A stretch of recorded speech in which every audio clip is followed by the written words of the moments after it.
मित्रों राम राम। मेरा भारत मेरी बात चैनल पर आपका स्वागत।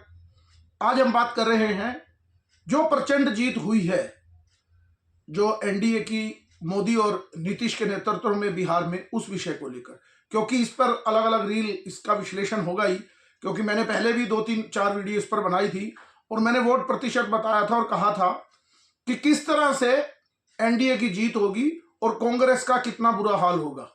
अभी कांग्रेस 4-5 सीटों पर आगे चल रही है। एक बार एक सीट पर थी, 5-6 बस लगभग, वहीं 1-2-3, क्योंकि वो कांग्रेस जो सीटें 3-4 जीतेगी उसमें एक सीट किशनगंज की को छोड़कर बाकी जब वो सैकड़ों वोटों में ही कुछ जीत जाएगी, कुछ हार जाएगी, ऐसी स्थिति कांग्रेस की रहने वाली है। कुल मिला के मेरे कहने का जो अभिप्राय है कि आज के इस वीडियो में जो विशेषांक है वो है मुसलमानों ने किसके साथ खेला कर दिया।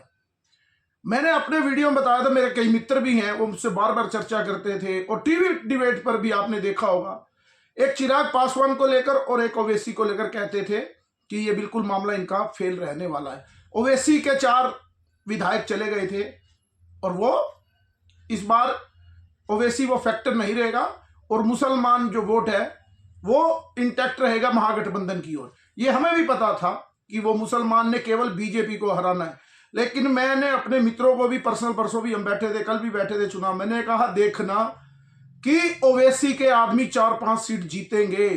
जब लोकसभा में मैंने वीडियो में बताया था कि जब लोकसभा में ओवैसी कोई फैक्टर नहीं था तो भी बिहार की 2 सेगमेंट विधानसभा में ओवैसी के आदमी को बढ़त मिली थी। और इस बार तो ओवैसी सीधा चुनाव लड़ रहे हैं पिछली बार की तरह, क्योंकि एक बात तय है, इससे जो हिंदू लोग हैं, जो हिंदू पार्टियां, जो कांग्रेस में भी हिंदू लोग हैं और आरजेडी में भी हिंदू लोग हैं और जहां भी लोग हैं, उनको एक बात तो समझ ही जानी चाहिए इस चुनाव से, वो बीजेपी को हराने के लिए आपके साथ हैं, इसमें कोई दो राय नहीं। लेकिन जब लगता है उनको जो डेमोग्राफी चेंज हो रही है और जहां मुसलमान 50, 60, 70% से ऊपर जाता है, उनको लगता है कि हमारा ही व्यक्ति जीतेगा अब, तो उसी समय वो कांग्रेस, आरजेडी, सपा, बसपा जो भी पार्टी होगी उसको छोड़ देंगे। ये हिंदुओं को, ये हिंदू पार्टियों को सोचना चाहिए। कांग्रेस ने लगा लगा के नारे फिलिस्तीन जिंदाबाद और पता नहीं अपने सारे हिंदू वोटरों को भी नाराज किया, और जो मुस्लिम वोटों की राजनीति राहुल गांधी पप्पू कर रहा था उसके चेहरे पर उन्हीं मुसलमानों ने तमाचा मारा। वहां पर 5 सीटों पर और अच्छे मार्जिन से ओवैसी जीत रहे हैं, जहां पर राहुल गांधी वो अपनी एसआईआर की यात्रा और पता नहीं क्या क्या कर रहे थे। इन लोगों को, हिंदुओं को समझना चाहिए, इन पार्टियों में बैठे हिंदुओं को, कि मुसलमान आप तक, आपके साथ तब तक हैं जब तक उसको बीजेपी को नहीं हराना, उसको हिंदू को हराना है। और बीजेपी यानी हिंदू की पार्टी के खिलाफ आप गाली बकते हो तो आपके साथ हैं, चाहे आप फिर उसके बाद कितनी गाली बको, लेकिन जिस दिन उनका साम्राज्य स्थापित हो जाएगा, उनकी डेमोग्राफी के हिसाब से लगेगा कि हमारा आदमी जीतेगा, तो ना वो कांग्रेस को घास डालेंगे ना किसी और पार्टी को घास डालेंगे। अभी तो उम्मीदवार भी मुसलमान थे कांग्रेस और आरजेडी के, वहां पे उनको भी घास नहीं डाला और ऊपर ऊपर से दिखाते रहे, लेकिन वोट किसको किया? ओवैसी को। जो लोग कह रहे थे तो बिहार का यहाँ क्या करने आया, वोट काटता है। अब बताइए, कांग्रेस भी 3-4 सीट जीत रही है और ओवैसी भी 5 सीट जीत रहा है, तो वोट कटुआ कांग्रेस है या वोट कटुआ ओवैसी है? ओवैसी तो 6 सीट मांग रहा था कि गठबंधन में दे दो, वो भी उसकी प्लानिंग थी, उसको पता था ये नहीं देंगे। और मैं यही मुद्दा मुसलमानों में बनाऊंगा कि आप दरी बिछाते हो। और उसके बाद जो मुकेश सहनी को इन्होंने डिप्टी सीएम बनाया तो मुसलमानों को लगा कि नहीं, ये हमारे साथ गलत हो गया।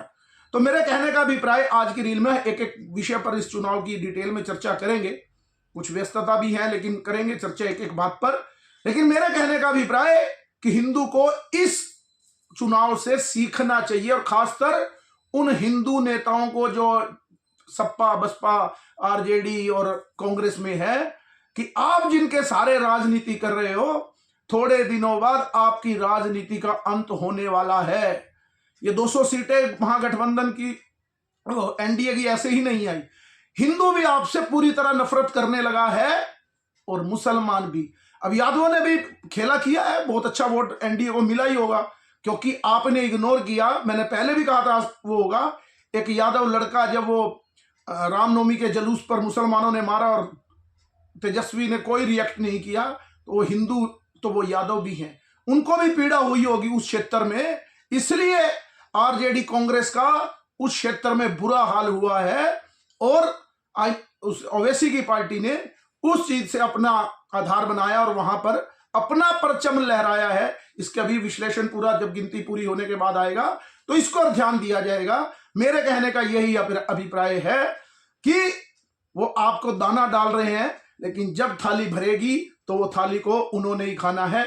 आज के अंक में इतना ही। मेरे इस चैनल को लाइक कीजिए, ज्यादा से ज्यादा सब्सक्राइब कीजिए। भारत माता की जय, वंदे मातरम, जय श्री राम।